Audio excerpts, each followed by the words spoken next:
Diamond Harbour হচ্ছে 24 পরগনা, আপনারা খুব ভালো করে জানেন।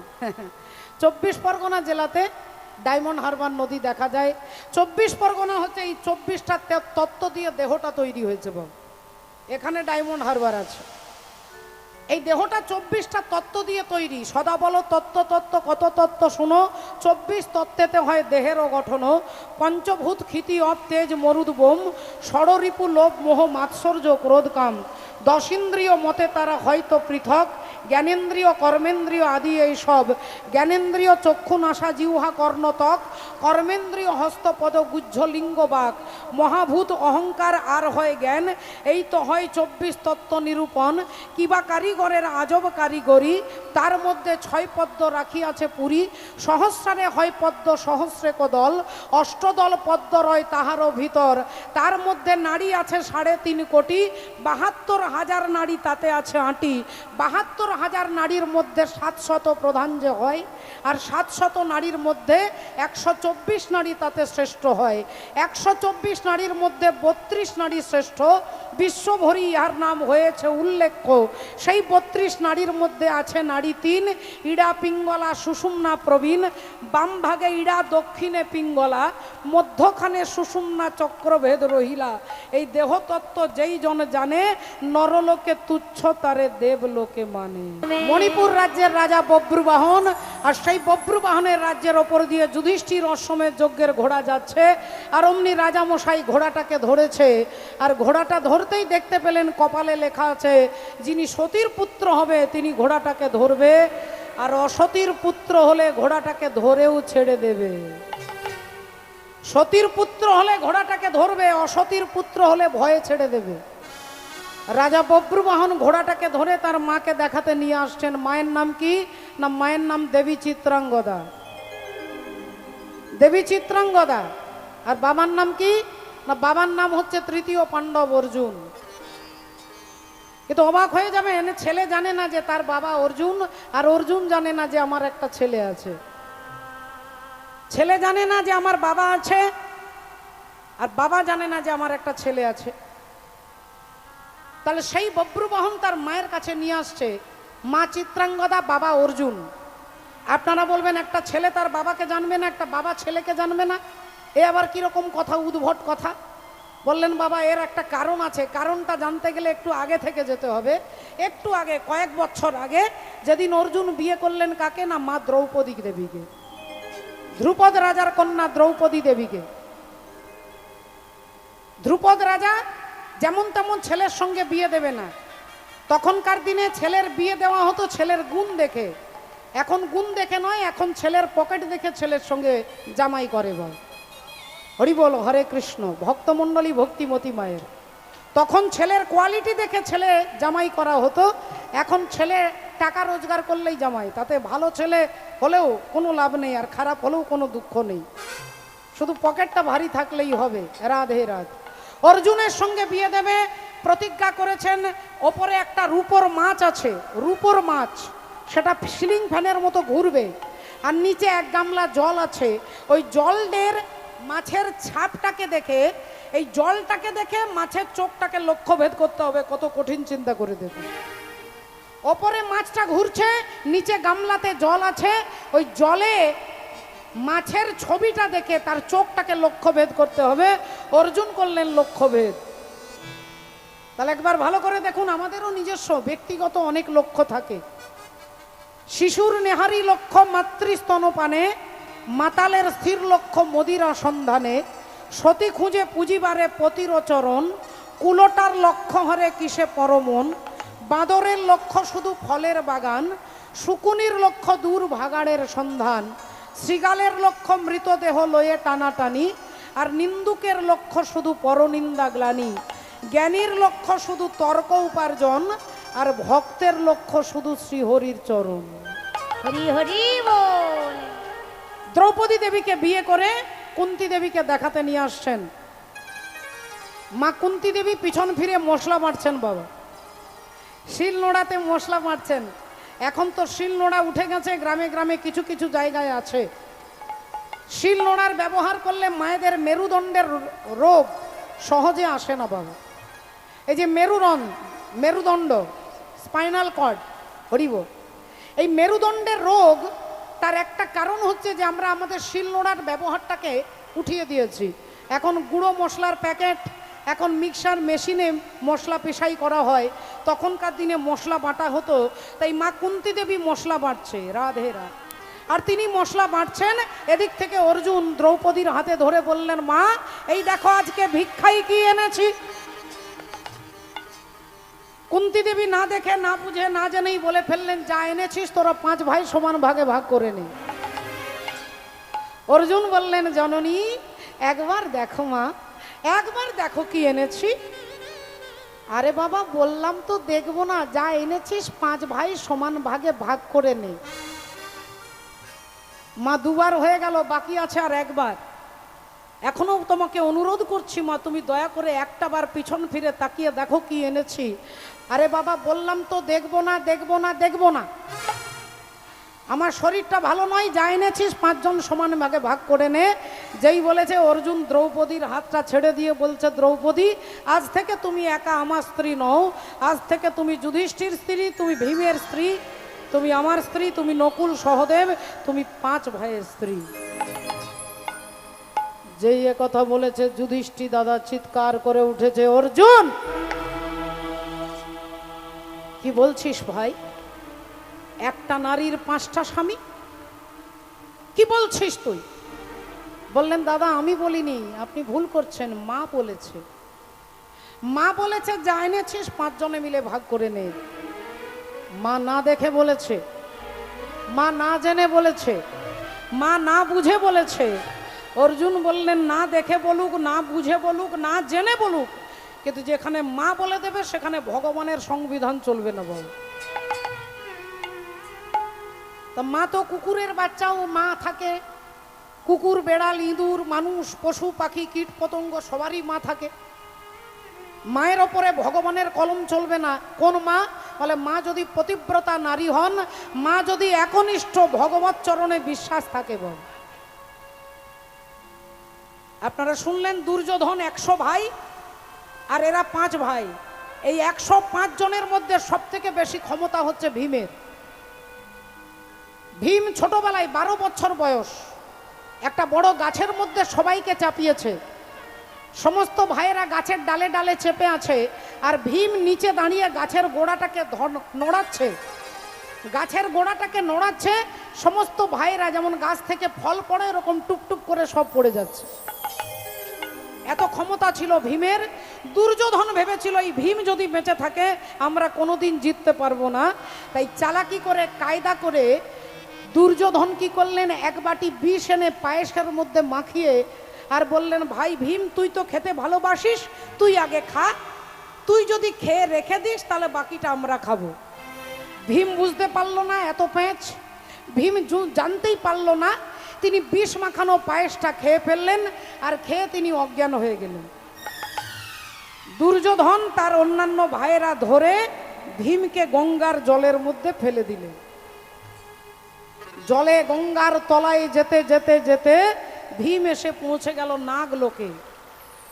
নাগলোক যেখানে শুধু সাপ। নাগলোকে এসে যখন ভীম পৌঁছে গেল তখন বড় বড় সাপেরা দেখছে আমাদের রাজ্যে মানুষ এসেছে, অমনি ছবল মারতে শুরু করেছে। আর ছবল মারতে যত ছবল মারছে, খেয়েছে বিষ, পেটে আছে বিষ। আমাদের পেটে একটা অগ্নি আছে যাকে জঠর অগ্নি বলা হয়। জঠর অগ্নি। ভীমের পেটের মধ্যে 2টো আগুন আছে, জঠর অগ্নি আর বৃক অগ্নি, বৃক। তাই ভীমের আরেক নাম হচ্ছে বৃকদর। এখন খেয়েছে বিষ, সাপেরা ছবল মারছে, বিষে বিষে বিষক্ষয় হয়ে যাচ্ছে। আর বিষ যখন ক্ষয় হয়ে গেছে তখন ভীম উঠে বসেছে আর দেখছে এতগুলো সাপ আমাকে ছবল মারছে, এক একটা সাপের মুন্ড ধরছে আর ধরে ছিঁড়ে ছিঁড়ে ফেলছে। এক একটা মুন্ড ধরছে আর ছিঁড়ে ফেলছে। সাপ যখন মারা যাচ্ছে তখন ভয়ে সব সাপেদের রাজার কাছে গেছে। রাজার নাম হচ্ছে বাসুকি। বাসুকি নাগকে গিয়ে বলছেন, মহারাজ যে ছেলেটা এসেছে সে কয়েক হাজার সাপকে মেরে ফেলেছে। বাসুকীনাগ বললেন তাহলে চলো দেখা যাক কি ব্যাপারটা। এসে দেখছে একটা বাচ্চা ছেলে। বললেন কে তুমি? না আমি কুন্তির পুত্র দ্বিতীয় পাণ্ডব ভীম। বললেন আচ্ছা তাহলে তুমি কুন্তি ভোজের নাতি। তা কুন্তি ভোজের নাতি যখন তুমি, তাহলে কুন্তি ভোজ আমার ছোটবেলাকার বন্ধু, তাহলে আমার বন্ধুর নাতি মানে তুমি আমারও নাতি।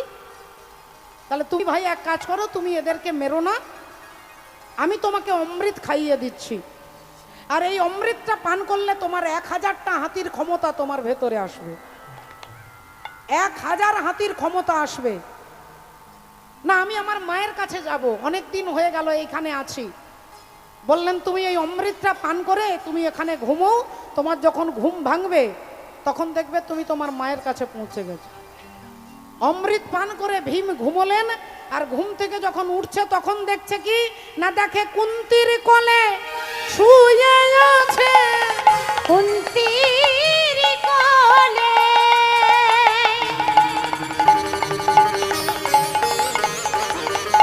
ও বাবা শুয়ে আছে। বাবা গো, ভীমকে এদিকে জলে ফেলে দিয়েছে।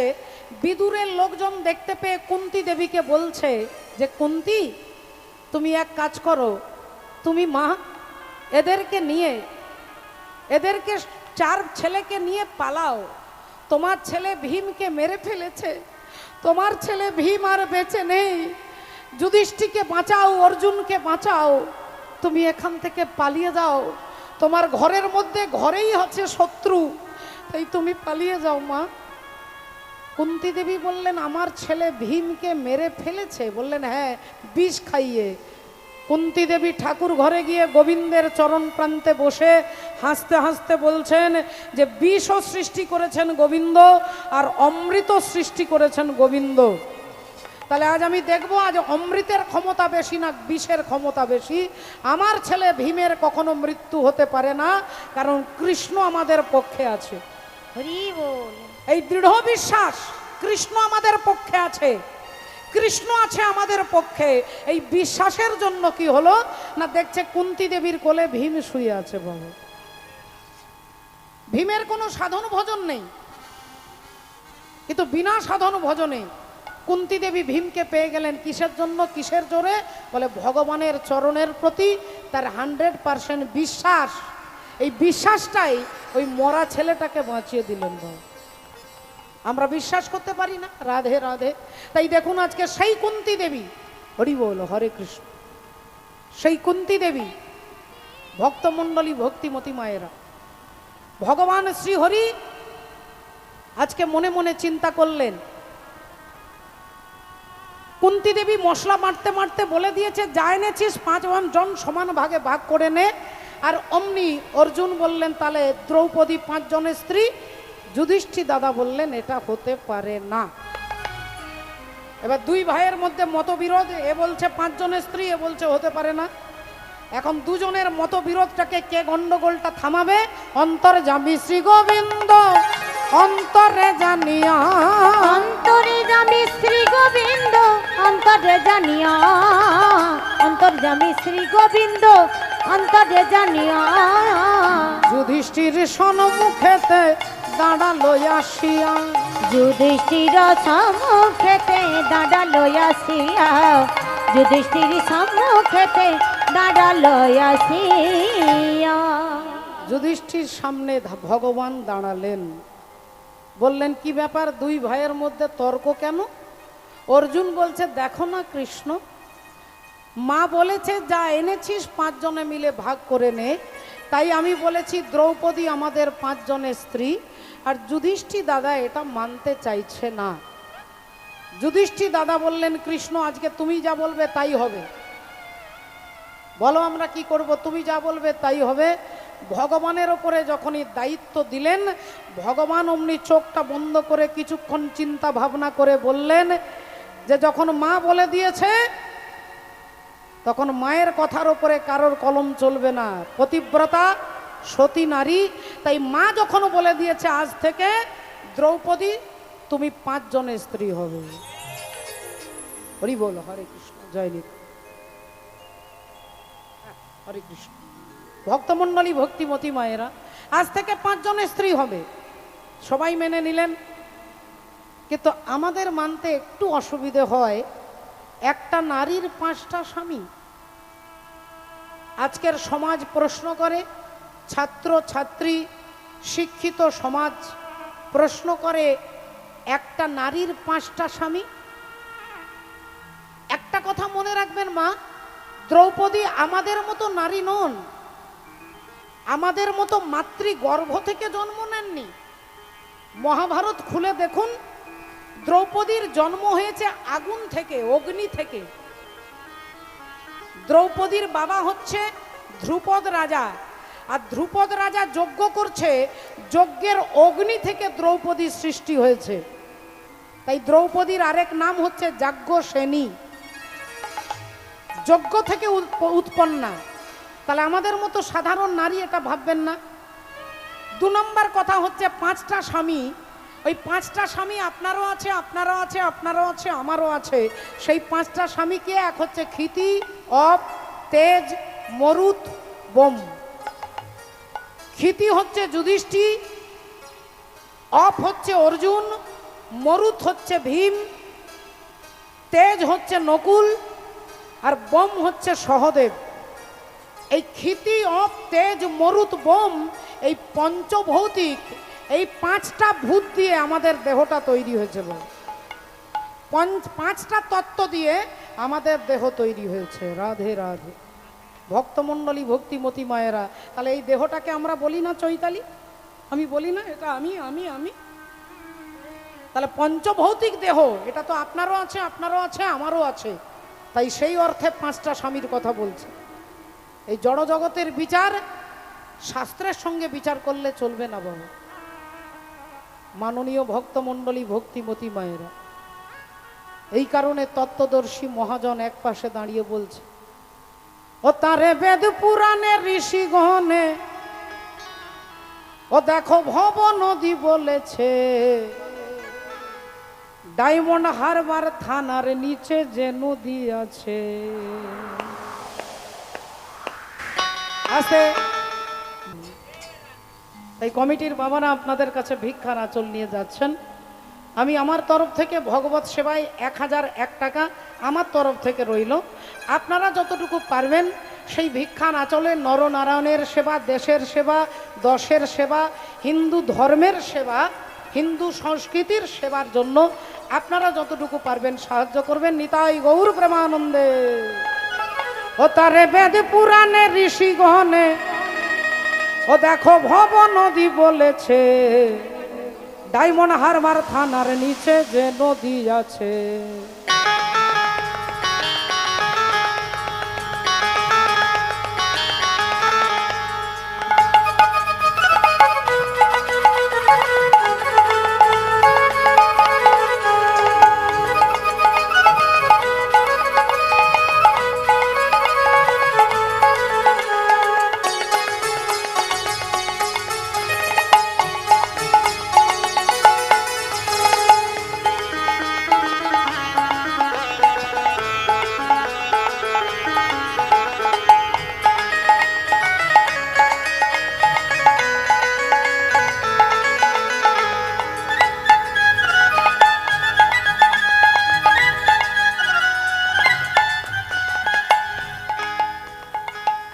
নদীর দক্ষিণে সাগর,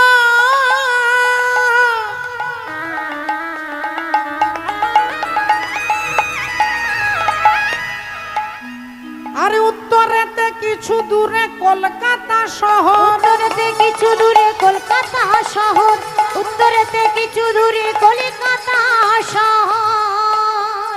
হ্যাঁ, ও নদীর দক্ষিণে সাগর, সাগরদ্বীপ, আরে উত্তরেতে কিছু দূরে কলকাতা শহর। উত্তরেতে কিছু দূরে কলকাতা শহর, উত্তরে কিছু দূরে কলকাতা শহর। ও নদীর পশ্চিমেতে মেদিনীপুর, ও নদীর পশ্চিমেতে মেদিনীপুর। বলো কে বা কোথায় দেখেছে? আহা, ডায়মন্ড হারবার থানার নিচে যে নদী আছে, ডায়মন্ড হারবার থানার নিচে যে নদী আছে। ও নদী হুগলি নদী কয়, ও তাতে জোয়ার ভাটা হয়, হ্যাঁ, আর তার নিচে কাম রূপে কুম্ভীর ডুবে রয়। তার নিচে কাম রূপে কুম্ভীর ডুবে রয়, তার নিচে কাম রূপে কুম্ভীর ডুবে রয়। ও নদীর জোয়ার ভাটা হয়, তারে হুগলি নদী কয়, আর তার নিচে কাম রূপে কুম্ভীর ডুবে রয়। তার নিচে কাম রূপে কুম্ভীর ডুবে রয়, তার নিচে কাম রূপে কুম্ভীর ডুবে রয়। ও তাতে পার হয়ে যাবে চলে, ওরে মন আমার,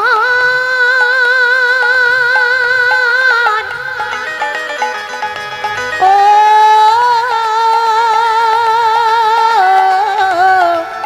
মনের মন আমার, তারে পার হয়ে যাবে চলে। পার হয়ে যাবে চলে। বলো এমন সাধিকার আছে, ডায়মন্ড হারবার থানার নিচে যে নদী আছে, ডায়মন্ড হারবার থানার নিচে যে নদী আছে। তারে বেদ পুরাণে ঋষিগণ, বেদ পুরাণে ঋষিগণে ভব নদী বলেছে, ডায়মন্ড হারবার থানার নিচে যে নদী আছে। ও গো ডায়মন্ড হারবার থানার নিচে যে নদী আছে, ডায়মন্ড হারবার থানার নিচে যে নদী আছে।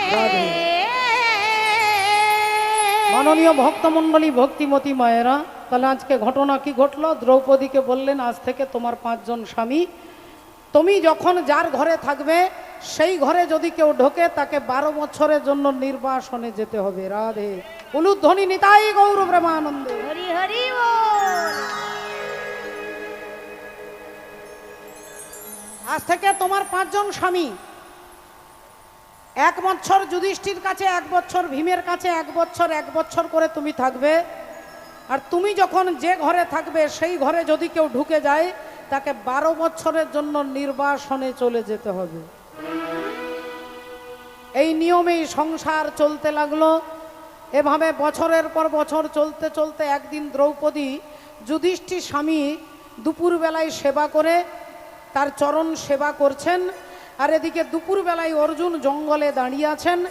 এক ব্রাহ্মণ চিৎকার করতে করতে আসছে, বাঁচাও বাঁচাও অর্জুন, বাঁচাও বাঁচাও আমায় বাঁচাও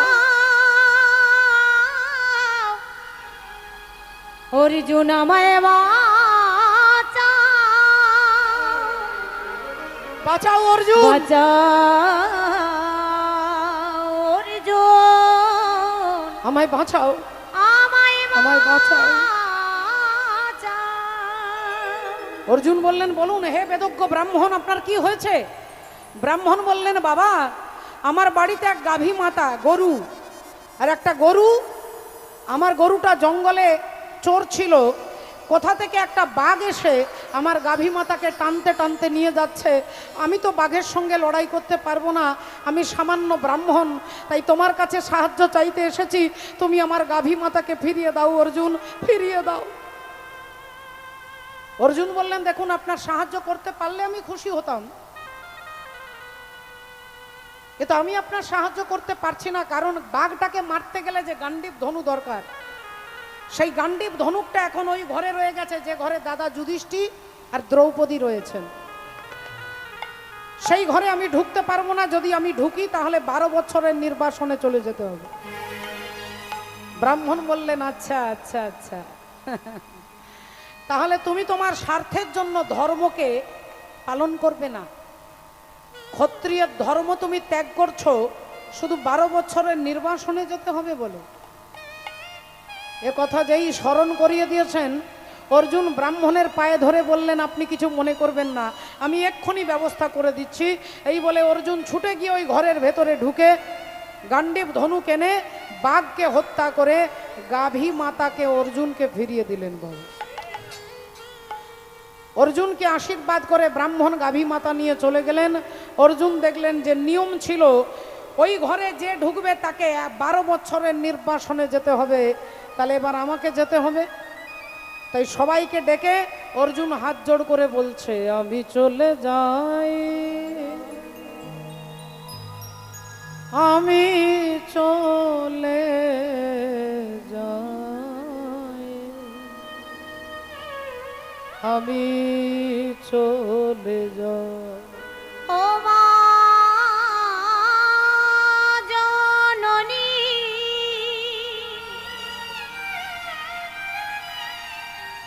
জনম ভবে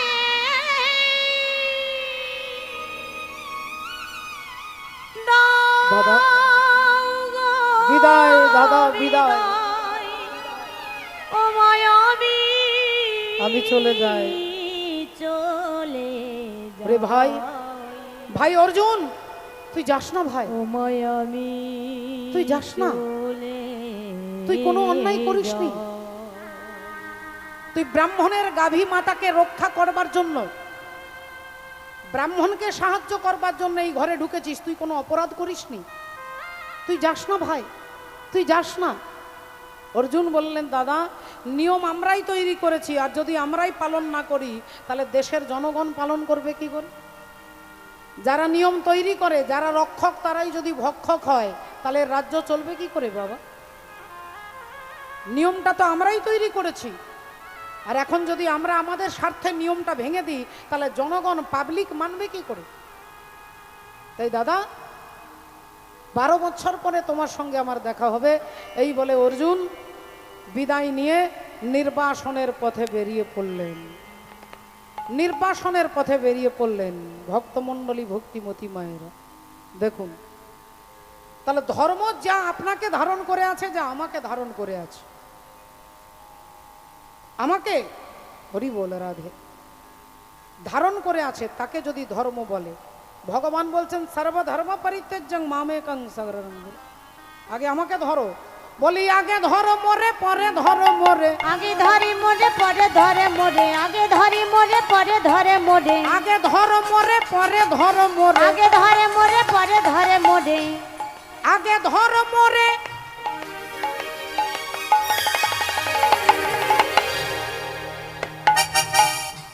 ধরো মোরে, আগে ধরে মোরে পরে ধরে মোরে, আগে ধরে মোরে পরে ধরে মোরে, আগে ধরে মোরে,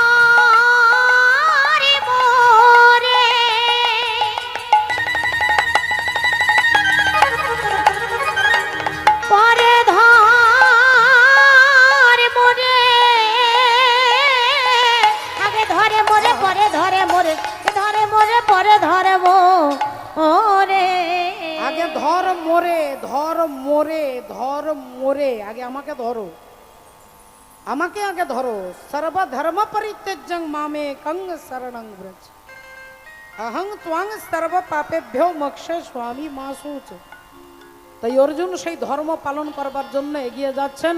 আজ চলিতে চলিতে পথে, বলি হা গোবিন্দ বলি ডাকে, আজি চলে যাই,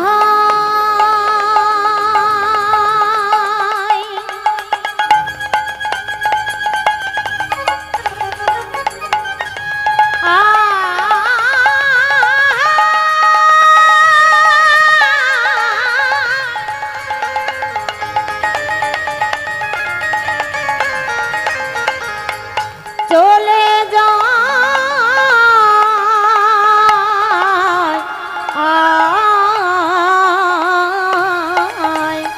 ও গো চলিতে চলিতে পথে,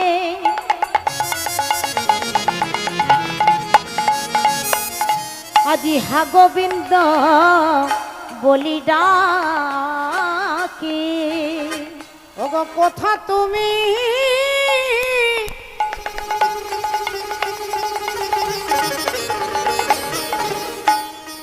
দিনের দয়াল হরি হে,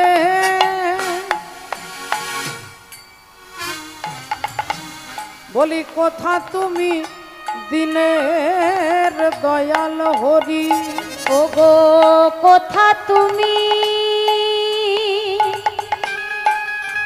এ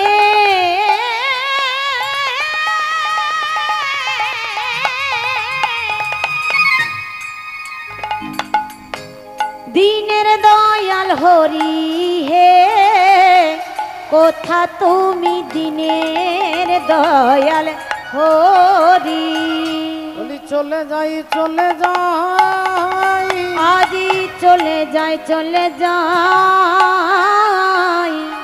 চলে যাই চলে যাই আজি চলে যাই চলে যাই ওগো আনন্দেতে নাম গাই চলে যায় চলে যায় আনন্দেতে নাম গায় চলে যায় চলে যায় আনন্দেতে নাম গায় হরি হরি হরি বলে আনন্দেতে নাম গায় হরি হরি হরি বলে আনন্দেতে নাম গায় হরি হরি হরি বল আনন্দেতে নাম গায় হরি হরি হরি বলে চলে যায় চলে যায় কোথা তুমি দিনের দয়াল হরি ভক্তমণ্ডলী ভক্তিমতী মায়েরা রাধে রাধে রাধে শ্যাম আসুন দেখুন হরি বল। জয় গুরু জয় নিতাই জয় রাম।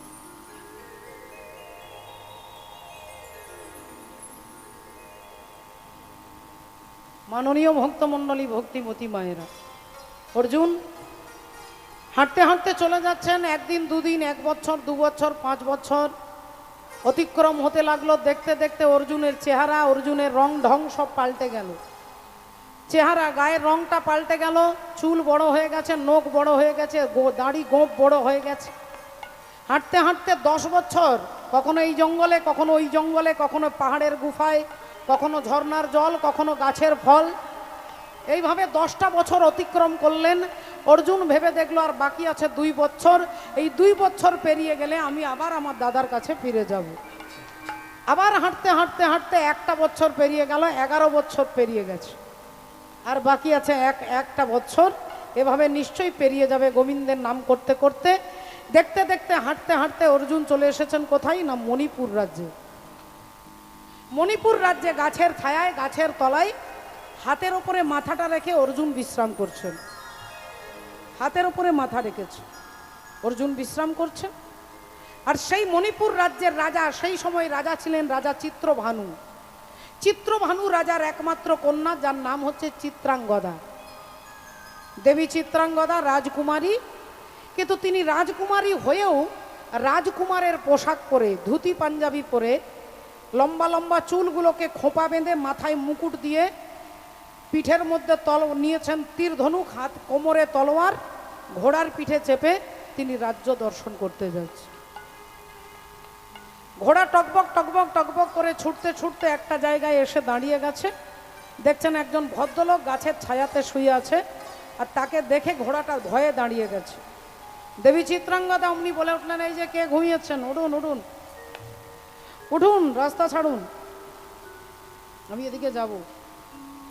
অর্জুন ঘুমিয়েছিলেন, তাই ঘুম ভেঙে দেখলেন আরে কি সুন্দর একটা বাচ্চা ছেলে, রাজপুত্র। ছেলেটা কি সুন্দর দেখতে গো, দেখলেই প্রাণটা জুড়িয়ে যায়। আহা, তা বললেন আপনি এদিকে যাবেন? হ্যাঁ উঠুন, রাস্তা ছাড়ুন। অর্জুন বললেন দেখুন আমার বাঁ দিকেও জায়গা আছে, ডান দিকেও জায়গা আছে, আপনি ডান দিক দিয়ে ঘুরে যান, নইলে বাঁ দিক দিয়ে যান। দেবী চিত্রাঙ্গদা বললেন আমি সোজা যাব, আমি ডান দিকেও ঘুরবো না, বাঁ দিকেও ঘুরবো না, আপনি উঠুন। অর্জুন বললেন যদি আপনাকে সোজা যেতে হয় তাহলে আমাকে ডিঙে যান, লাফিয়ে যান, আমাকে লাফিয়ে যান। চিত্রাঙ্গদা বললেন আপনি কি শাস্ত্রের ধারে কাছে যাননি, কাউকে ডিঙে যেতে নাই এটা জানা নেই আপনার? পশু পাখি কীট পতঙ্গ, কোনো প্রাণী, কুকুর বেড়াল ছাগল ইত্যাদি ইত্যাদি যদি রাস্তায় শুয়ে থাকে আপনি তাকে ডিঙে যেতে পারেন না বাবা। যদি ডিঙে যান কি হবে, তাহলে আপনার জীবনের পুণ্য ক্ষয় হয়ে যাবে, পুণ্য ক্ষয় হয়ে যাবে। আপনাকে হয় তাকে সরিয়ে যেতে হবে, নইলে পাশ কেটে যেতে হবে। আপনি যদি তাকে ডিঙে চলে যান আপনার জীবনের পুণ্য ক্ষয় হয়ে যাবে। তাই চিত্রাঙ্গদা দেবী বললেন আমি তো আপনাকে ডিঙে যেতে পারবো না, এটা শাস্ত্রের নিষেধ। আপনি উঠুন, আর যদি না ওঠেন তাহলে বাধ্যতামূলকভাবে আমি আপনাকে টেনে রাস্তা থেকে ছুঁড়ে ফেলে দেব। অর্জুন বললেন, আপনি আমাকে রাস্তা থেকে ছুঁড়ে ফেলে দেবেন? হ্যাঁ, আপনি কি ভেবেছেন আমার ক্ষমতা নেই? আমাকে বাচ্চা ছেলে ভেবেছেন? অর্জুন বললেন, না ঠিক আছে, তাহলে আপনার ক্ষমতাটা একটু দেখান, আপনি আমাকে ছুঁড়ে ফেলে দিন। অর্জুন হাতটা বাড়িয়েছে, দেবী চিত্রাঙ্গদা হাতটা ধরে অর্জুনকে টান দিচ্ছেন।